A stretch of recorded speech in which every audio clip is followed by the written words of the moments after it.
नमस्कार, मैं हूं संजय शर्मा। आप देख रहे हैं 4 PM गुजरात। गुजरात लॉबी के लिए ये बहुत बड़ी परीक्षा की घड़ी है, क्योंकि देश का गुस्सा लगातार उबल रहा है।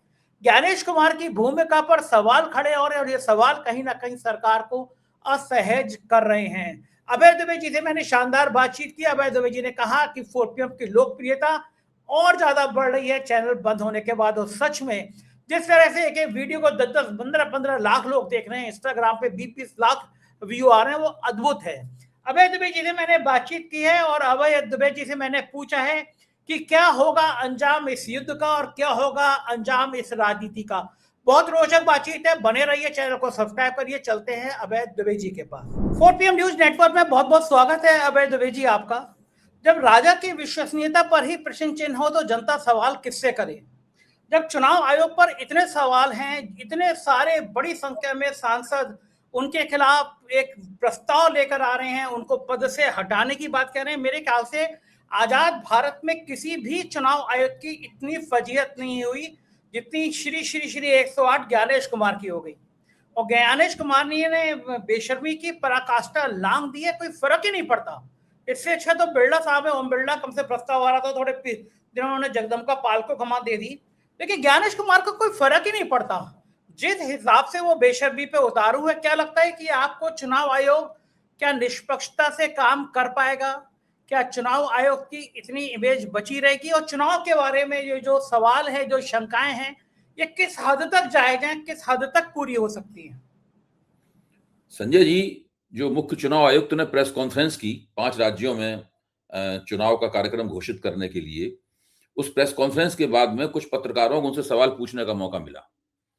ऐसे मौके पे 4 या 5 सवाल पूछे जाते हैं, इससे ऊपर ज्यादा नहीं पूछे जाते। उन 5 सवालों में ही एक पत्रकार ने उनसे खड़े होकर ये पूछ लिया कि TN शेषन के जमाने में जो चुनाव आयोग की साख थी, वो साख अब चुनाव आयोग को कब वापस मिलेगी? ये सवाल उनसे पूछ लिया। जाहिर है कि चुनाव आयुक्त सवाल का जवाब दें या ना दें, टाल दें, ये सब उनके अधिकार क्षेत्र में आता है। उन्होंने इस सवाल का जवाब नहीं दिया, इसको वो टाल गए और इधर उधर की दूसरी बातें वो करते रहे। वो सवाल को क्यों टाल गए, वो सवाल क्यों पूछा गया, ये बहुत जरूरी है आपके सवाल का जवाब देने के लिए। इसका सीधा मतलब ये है कि चुनाव आयुक्त की इन चुनाव आयुक्त के नेतृत्व में मेरा मानना है ये प्रक्रिया राजीव कुमार जी के नेतृत्व में ही शुरू हो चुकी थी और अब इस मुकाम तक पहुंच चुकी है कि लोग चुनाव आयुक्त के मुंह पे इस तरह के सवाल पूछने लगे हैं। देखिए, आमतौर पे आजकल देश में जो माहौल है, तो पत्रकार लोग सत्ताधारियों से और बड़े पदस्थ अधिकारियों से दिक्कत तलब सवाल पूछते नहीं है, कोई पूछे ही नहीं जाते हैं सवाल। अगर फिर भी किसी पत्रकार ने पूछ लिया तो बहुत बड़ी बात है। ये इस बात का सबूत है कि पत्रकार कैसा भी हो, उसके मन में क्या है, वो क्या मथ रहा है, उसके मन में बेचैनियां क्या है। अब आप इनको देखिए, आपने ओम बिरला ने जिस तरह से अपने आप को सदन का सभापतित्व करने की जिम्मेदारी से अलग हटा लिया, जब तक कि उनके ऊपर जो अविश्वास का फैसला है वो ना हो जाता, उस तरीके से इन्हें भी अपने आप को इन चुनावों की देखरेख करने का, नेतृत्व करने से अलग हटा लेना चाहिए था। इनके पास 2 चुनाव आयुक्त और हैं जो जब भी ये प्रेस कॉन्फ्रेंस करते हैं वो चुपचाप बैठे रहते हैं, वो कुछ नहीं बोलते, अपनी कोई राय व्यक्त नहीं करते, एक लफ्ज भी बीच में नहीं बोलते। जबकि हम लोग जानते हैं कि पहले जो चुनाव आयुक्त, 3 चुनाव आयुक्त जो होते थे, उनमें एक मुख्य चुनाव आयुक्त होता था। उसमें चुनाव आयुक्तों के बीच में आपस में मतभेद भी होते थे। भाई अशोक लवासा थे, उनका तो मतभेद था, तो उन्होंने उस मतभेद के चलते हुए अपने पद से इस्तीफा भी दे दिया था। तो चुनाव आयुक्तों के बीच में भी अलग अलग राय हो सकती है। जब वो बोलते हैं तो भले ही वो राय ना बोलें, फिर भी उनके बोलने में जो शिफ्ट है, मुख्य चुनाव आयुक्त की लाइन से जो शिफ्ट है, वो शिफ्ट हम लोग डिकोड कर लेते हैं, पकड़ लेते हैं। इसीलिए ज्ञानेश कुमार जी किसी को कुछ बोलने नहीं देते, चुप बैठे रहते हैं वो लोग। पहली बात तो ये है। दूसरी बात ये है कि इनको ओम बिरला की तरह ही अपने आप को इस जिम्मेदारी से उस वक्त तक के लिए हटा लेना चाहिए था जब तक सांसदों द्वारा दिया गया जो उनका महाअभियोग है, वो उस महाअभियोग का फैसला नहीं हो जाता। हम सब लोग जानते हैं, जिस तरह ओम बिरला के अविश्वास प्रस्ताव के साथ हुआ, वैसा ही इनके महाअभियोग के साथ होगा। सरकार के पास संख्या है, वो इस महाअभियोग को पास नहीं होने देगी।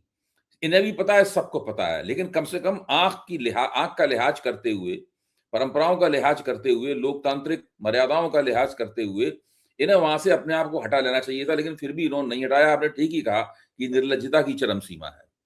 तीसरी बात जो महत्वपूर्ण है उसको आप समझिए। एक ऐसा चुनाव आयुक्त जिसके खिलाफ 190 से ज्यादा सांसदों ने लिख के दिया है कि ये निष्पक्ष नहीं है और ये देश में निष्पक्ष और स्वतंत्र चुनाव कराने योग्य व्यक्ति नहीं है, लिख के दिया है। पहली बात, जो हमारे देश की न्यायपालिका है उसकी जो सर्वोच्च अभिव्यक्ति सुप्रीम कोर्ट में होती है। सुप्रीम कोर्ट जब पश्चिम बंगाल की एसआईआर के बारे में सुन रहा था तो सुप्रीम कोर्ट ने वहां पर घोषणा की कि हम वहां पर विशेष जजों की नियुक्ति करते हैं। 500 विशेष जज नियुक्त किए गए पश्चिम बंगाल में, ताकि करीब उन 50 लाख मतदाताओं जिनके बारे में चुनाव आयोग ने कहा था कि ये मतदान करने योग्य हैं या नहीं है, ये अभी तय होना बाकी है, उसके बारे में तय करेंगे। चुनाव आयोग तय नहीं करेगा। इसका मतलब सुप्रीम कोर्ट भी इस चुनाव आयोग के ऊपर पूरा भरोसा नहीं करता। भाई और क्या तरीका है अपने अविश्वास को जताने का? अगर चुनाव आयोग के अलावा कोई विकल्प ही नहीं है। बिल्कुल ठीक है, यही विकल्प है। चुनाव आयोग की क्षमताओं में सुप्रीम कोर्ट को पूरा विश्वास होता तो वो ऐसा क्यों करता? वो निचले स्तर के जजों को वहां पर क्यों नियुक्त करता? अब वो निचले स्तर के जजों ने जो काम कर रहे हैं उसमें अभी तक 10 लाख करीब मतदाताओं का फैसला कर दिया है। 40 लाख मतदाताओं का फैसला करना होना अभी बाकी है, जो कि काफी मुश्किल काम लग रहा है, क्योंकि 9 अप्रैल को पश्चिम बंगाल में पहला वोट पड़ जाएगा और 23 अप्रैल को दूसरा वोट पड़ जाएगा। अब मैं आता हूं तीसरी बात पे जो आपत्तिजनक है, एक एक करके मैं आ रहा हूं। तीसरी बात क्या है? अब आप पश्चिम बंगाल को देखिए। पश्चिम बंगाल में 9 अप्रैल को 152 सीटों के ऊपर वोट पड़ेंगे और 23 अप्रैल को 142 सीटों के ऊपर वोट पड़ेंगे। ये 142 सीटें किस प्रकार की हैं? इन्हीं 142 सीटों में पिछली बार ममता बनर्जी ने 123 सीटें जीती थी। आप सोचिए, 123 सीटें उन्होंने जीती थी, यानी 19 सीटें छोड़कर बाकी सभी सीटें उन्होंने जीत ली थी ममता बनर्जी ने इस 142 सीटों में। यानी ये ममता बनर्जी का 142 सीटों का इलाका जो है उनका किला है, उनका कैचमेंट एरिया है, उनका सबसे ज्यादा शक्तिशाली, जहां उनका स्ट्राइक रेट 90% के आसपास पहुंचता है, वो है उनका इलाका। सवाल ये है कि चुनाव आयोग ने जिस तरह से ये 2 क्षेत्रों में, पूरे 2 हिस्सों में पश्चिम बंगाल को बांटा है, इसके पीछे उनका इरादा क्या है? क्योंकि मुझे लगता है कि इन्हीं 142 सीटों में चुनाव आयोग और भारतीय जनता पार्टी की जुगलबंदी दिखाई पड़ेगी हमें। यही वो पूरी कोशिश करेंगे कि ममता बनर्जी के स्ट्राइक रेट में यहां पर कटौती की जाए। और बिहार चुनाव का जो अनुभव है उसके आधार पर मैं गारंटी से कह सकता हूं कि चुनाव आयोग अपना खेल यहीं दिखाएगा। बिहार चुनाव में कहां दिखाया था? आपको याद होगा, जीविका दीदियों की नियुक्ति में चुनाव आयोग ने अपना खेल दिखाया था। चुनाव आयोग ने चुनाव आचार संहिता लगने के बावजूद नीतीश सरकार को इजाजत दी कि वो 10-10 हजार रुपए महिलाओं के खातों की किस्तें भेजे, जो उसे नहीं देनी चाहिए थी इजाजत, लेकिन लिखित रूप से दी है ताकि कोई इसके ऊपर आपत्ति ना कर सके। दूसरे गैर भाजपा और गैर एनडीए दलों को इस तरह की इजाजत नहीं मिलती है इस देश में, इसी चुनाव आयोग द्वारा। तो इस तरह के बहुत सारे काम हैं जो, और दूसरा एक और काम किया था बिहार में। चूंकि बिहार चुनाव धीरे धीरे पुराना होता जा रहा है तो हम लोग भूलते जा रहे हैं। चुनावी मुहिम के दौरान ही जादू के जोर से बिहार के जो कुल मतदाता थे उसमें करीब 3 लाख की बढ़ोतरी हो गई। हम सब लोग पूछते ही रह गए कि भाई ये बढ़ोतरी क्यों हुई? अरे ये क्या हुआ, ये क्या हुआ? कहां से आ गए? बताया गया कि नहीं, वो तो जैसे जैसे मतदाताओं की तस्दीक होती जाएगी मतदाता बढ़ते जाएंगे। यहां भी बंगाल के अंदर भी मुझे पूरा यकीन है कि जब दूसरा चरण आएगा, जब यानी 19 तारीख से 23 तारीख तक की यात्रा होगी चुनाव की, उस वक्त अचानक हमें पता चलेगा कि कुछ लाख वोटर जो है वो बंगाल के मतदाता मंडल में बढ़ गए। अब वो वोटर किसके होंगे, कैसे होंगे, किसी को कुछ नहीं पता। भारतीय जनता पार्टी की समस्या यह है कि उनके और टीएमसी के बीच में करीबन 60 लाख से ज्यादा मतों का अंतर है। भाजपा इन 60 लाख से ज्यादा मतों के अंतर को भरना चाहती है। उस अंतर को भरने में चुनाव आयोग की भूमिका बहुत अहम है। तो ये जो चुनाव आयोग है और ये हमारे चुनाव आयुक्त महोदय हैं, इनके ऊपर तरह तरह के संदेह हैं। भाई, सत्ता पक्ष और विपक्ष दो ही तो टीमें होती हैं जो चुनाव में खेल रही हैं। अगर एक टीम कह रही है कि हमें इस एम्पायर पे यकीन नहीं है, इस रेफरी के ऊपर यकीन नहीं है, तो उस रेफरी को बदला जाना चाहिए। ये रेफरी न्यूट्रल नहीं है, इसको बदला जाना चाहिए। क्रिकेट जैसे खेल में भी पहले जिस देश में टेस्ट मैच होता था उसी देश के एम्पायर फैसला देते थे, लेकिन बाद में इमरान खान ने और दूसरे लोगों ने मुहिम चलाई कि न्यूट्रल एम्पायर्स होने चाहिए, और फिर भारत और पाकिस्तान में अगर मैच हो रहा है तो इंग्लैंड से एम्पायर आने लगे। फिर अब हर जगह न्यूट्रल एम्पायर ही होता है, जो देश खेल रहे होते हैं उनका कोई नागरिक एम्पायर नहीं होता। क्रिकेट में हो सकता है, लेकिन भारत में नहीं हो सकता। भारत में अगर मुख्य चुनाव आयुक्त के ऊपर संदेह है कि इसकी निष्पक्षता पर सवालिया निशान है और इस तरह के बहुत सारे प्रमाण हैं, बहुत सारे आरोप हैं, तो कायदे से एक तो पहले खुद उसी को इस्तीफा दे देना चाहिए शर्मिंदा होकर। इससे उसकी इज्जत बच जाएगी, लोकतंत्र बच जाएगा। या सरकार को चाहिए, सरकार उससे कहे कि भाई आपके ऊपर तो बहुत आरोप है, ठीक है आप संवैधानिक पद पे हैं, लेकिन आप देखिए आपने इस तरीके से आचरण किया है कि हमको नहीं लगता कि आपको इस चुनाव की देखरेख करनी चाहिए, आपके नेतृत्व में चुनाव नहीं हो सकता। लेकिन आजकल कोई कुछ इस तरह, ये तो बातें हम लोगों को कहने की हैं जो हम आपके मंच पे बोल सकते हैं, बाकी कहीं तो इस तरह की बातें न सोची जाती हैं, न कोई इनके ऊपर करता है, और ना इस तरह की बातों पर मीडिया के अंदर कोई बहस होती है।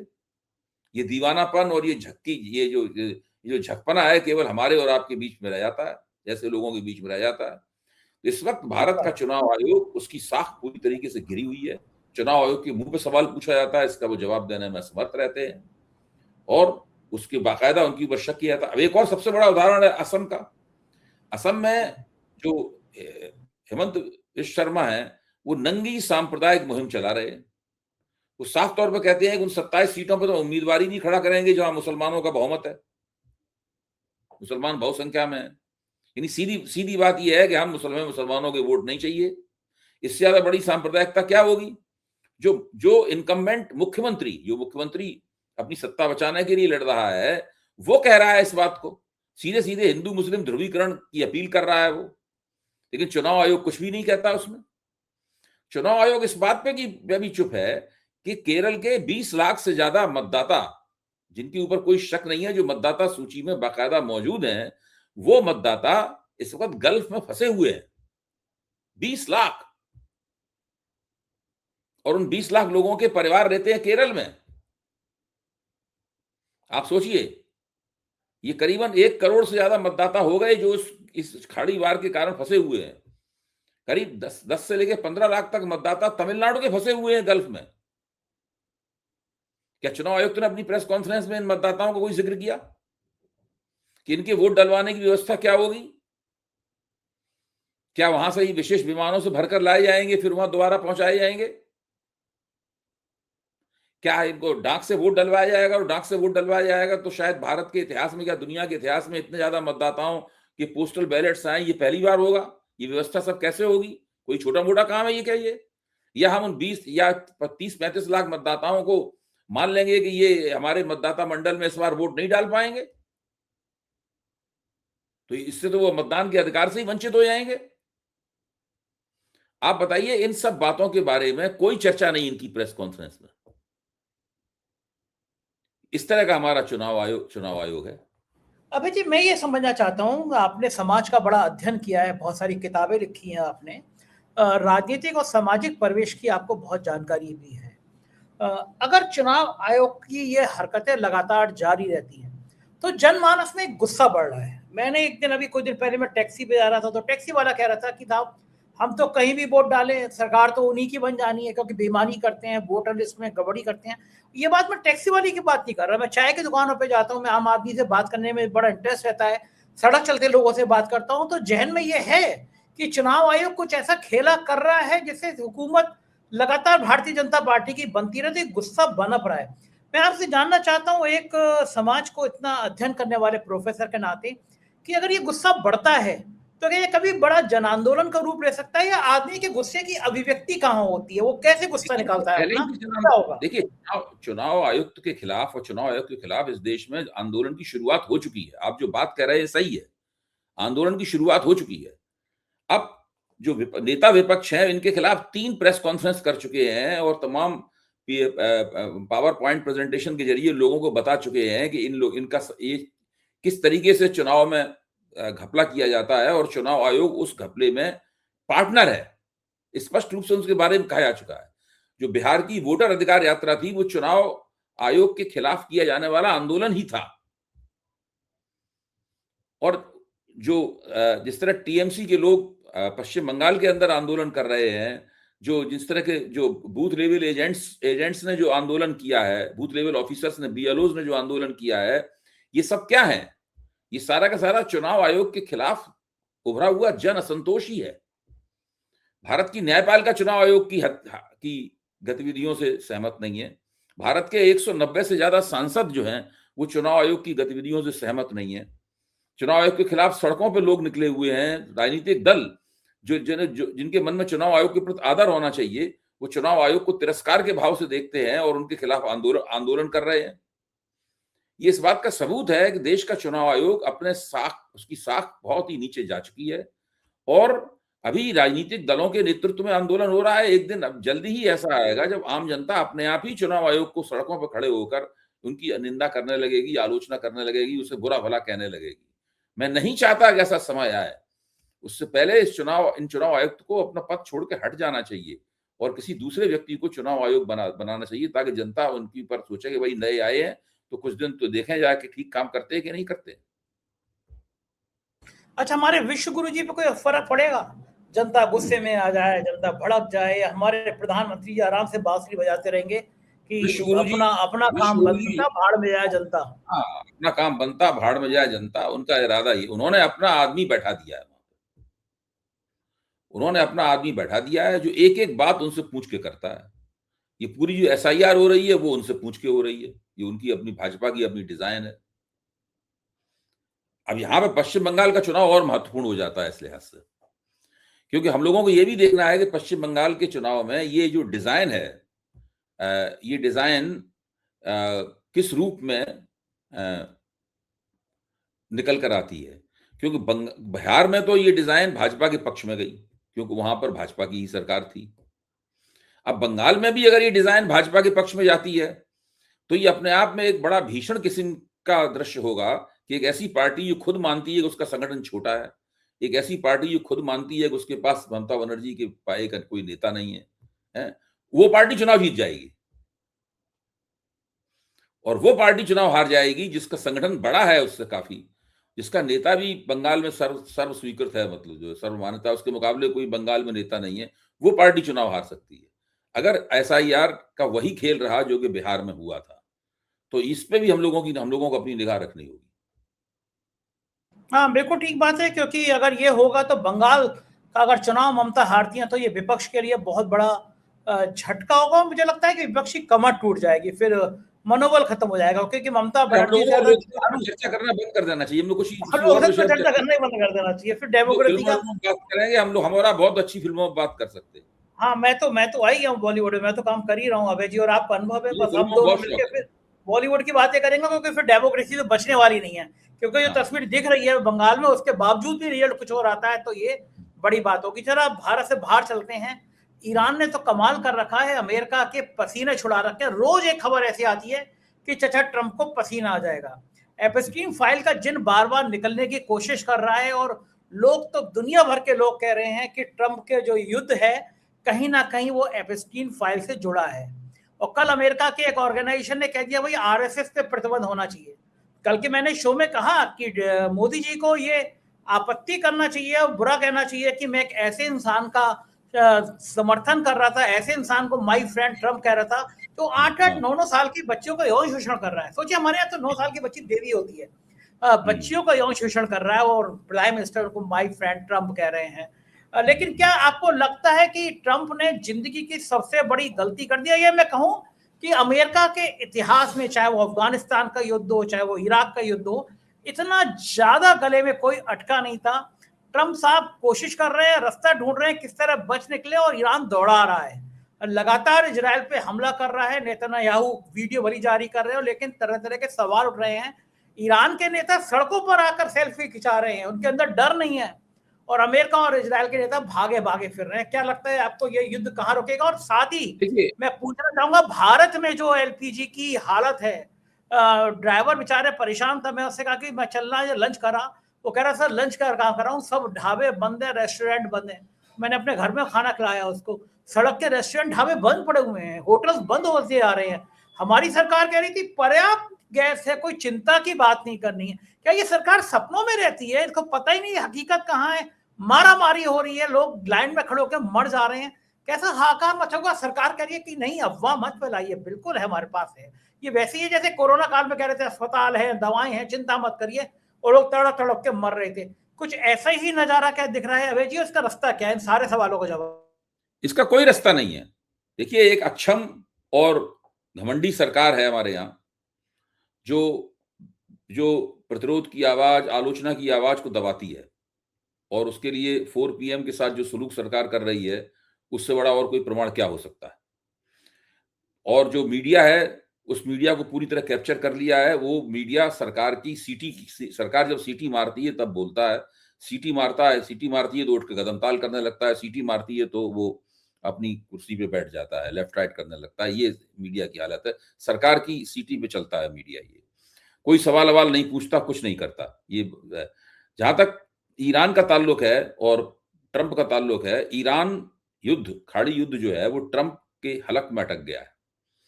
ट्रंप की समझ में नहीं आ रहा है कि अब क्या करें। उन्होंने अपने जो सहयोगी देश हैं, जो माना जाता है कि वो अमेरिका के गुट में हैं, उन सबसे अपील की कि वो होर्मुज खाड़ी में जो होर्मुज स्ट्रेट है, होर्मुज जल डमरू मध्य है, उसमें अपने वारशिप, अपने युद्धपोत भेजें, क्योंकि अब ट्रंप को बहुत सारे युद्धपोतों की जरूरत है। क्यों जरूरत है? इतने युद्धपोत अमेरिका के पास है नहीं। उनकी योजना यह है कि वहां पर होर्मुज में जो तेल के जहाज फंसे हुए हैं, 28 जहाज तो भारत के फंसे हुए हैं, 2 शायद चल दिए वहां से, लेकिन 26 जहाज अभी भी फंसे हुए हैं। इन जहाजों को 2-2, 3-3 युद्धपोत उनको घेरा डालकर उनका नेतृत्व करते हुए पूरे जल डमरू मध्य से बाहर निकालेंगे। ये उनकी योजना है, एस्कोर्ट करते हुए बाहर निकालेंगे। और एस्कोर्ट करने के चक्कर में जो सी माइंस बिछा दी हैं वहां पर, पूरी तरह समुद्री सुरंगें बिछा दी हैं, विस्फोटक सुरंगें बिछा दी हैं ईरान ने, उनकी विस्फोटक सुरंगों की सफाई करते हुए चलेंगे। और साथ साथ में वो ये भी देखेंगे कि कहीं किसी पोत के ऊपर, चाहे वो तेल वाहक हो चाहे युद्धपोत हो, ऊपर से ड्रोन्स तो नहीं अटैक कर रहे हैं, तो ड्रोन्स को भी वो इंटरसेप्ट करते हुए चलेंगे। और जो ईरानी मिसाइलें हैं उनको भी इंटरसेप्ट करते हुए चलेंगे। इसके लिए वो चाहते हैं, एक तेल का पोत पार लगाने के लिए कम से कम 2 युद्धपोत चाहिए। आप सोचिए, तो अगर मान लीजिए वहां पे 100 जहाज तेल के फंसे हुए हैं, तो उन्हें 200 युद्धपोत चाहिए वहां पे, तब वो कर पाएंगे उस काम को। इतने युद्धपोत उनके पास है नहीं। ये सब बहुत अखबारों में, हम सवेरे से मैं यही पढ़ रहा हूँ, सब खूब अखबारों में डेटा एनालिसिस आ रहा है पूरा का पूरा, कि अमेरिका की जरूरत क्या है, वो क्यों। तो और इस बात को यूरोपीय देश भी समझ रहे हैं। तो कोई यूरोपीय देश अपनी गर्दन इसमें फंसाने के लिए तैयार नहीं है। ट्रंप की अपील में किसी ने जवाब नहीं दिया। यहां तक ट्रंप ने चीन से भी कहा था कि आप भी अपने युद्धपोत भेजिए। तो चीन मानता है कि अमेरिका ट्रंप के नेतृत्व में एक बड़ी ही खतरनाक सुपर पावर बन चुका है। सुपर पावर तो था, लेकिन अब वो ऐसी खतरनाक सुपर पावर बन चुका है जो किसी के साथ कोई भी सलूक कर सकता है। तो चीन किसी भी कीमत पर इस युद्ध में ट्रंप की कोई मदद नहीं करेगा, क्योंकि वो चाहता है कि इस युद्ध के जरिए ट्रंप आखिरकार जितना भी नुकसान पहुंचा सके पहुंचा दें और खुद कमजोर हो जाए। अमेरिका का कमजोर हो जाना चीन के हित में है। चीन की हित पूर्ति में, चीन की हित पूर्ति उसी से होगी। तो ट्रंप इस वक्त फंसे हुए हैं। उनके जो यूरोपियन एलाइज हैं, यूरोपियन सहयोगी देश हैं, वो भी मुंह जबानी तो मदद कर रहे हैं ट्रंप की, लेकिन अपनी नेवी को ट्रंप के समर्थन में नहीं उतारेंगे। चीन अपनी नेवी को ट्रंप के समर्थन में नहीं उतारेगी। रूस अपनी नेवी को ट्रंप के समर्थन में नहीं उतारेगी। ट्रंप के पास इतनी ज्यादा है नहीं कि वो दुनिया में दूसरी जगहों पर उनकी नेवी जो तैनात है, वहां से सब जगह से बुला ले उनको।